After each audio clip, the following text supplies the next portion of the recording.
to reducing wait times for those calling 911. There's one segment of the population that isn't exactly helping the situation.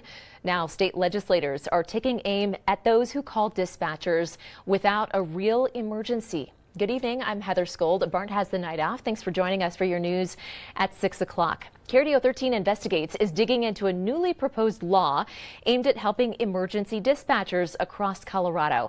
It targets those who call 911 repeatedly without any real emergency, clogging up those emergency lines.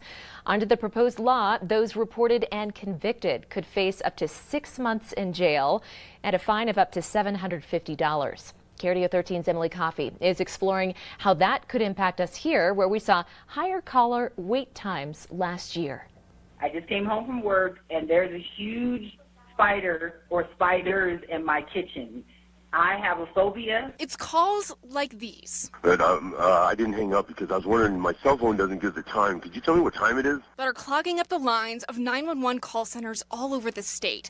A new law passing through the legislature could give police departments the option to go after these people who call in repeatedly without reason. Garfield County came to me and said that they were having a serious problem with people that were just dialing 911 up to 1,000 times in a month. There was really nothing that they could do to make it stop. Another lawmaker and former prosecutor backing this bill says 911 call centers have the ability to trace callers and collect evidence to charge repeat callers if needed.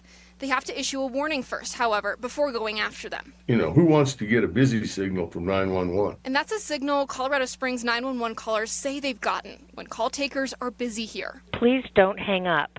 We're experiencing heavy call volume. Yeah, Colorado Springs Police and the El Paso Teller County 911 Authority didn't weigh in on this conversation today, but Pueblo Police said though it's not as common there, they had faced problems like this, and they're supportive of the work being done to support 911 centers. Very interesting. And you've been monitoring the data coming out of Colorado Springs, measuring how long it takes for callers to actually have their call answered at the 911 centers. Yeah, here's the good news. The wait time has reduced from 40 seconds in July to now 25 seconds as of December 2024. That also came along with a reduction in call volumes. All of that data just really shows you how complex this problem is. Truly. Something that lawmakers told me today, you know, this is the first step in a series of steps to kind of fix the problem. And yet, when that bill might be signed into law, they're going to have to determine intent, right? If someone keeps calling and calling. Right, yeah, and that's something that they can collect the evidence on very easily.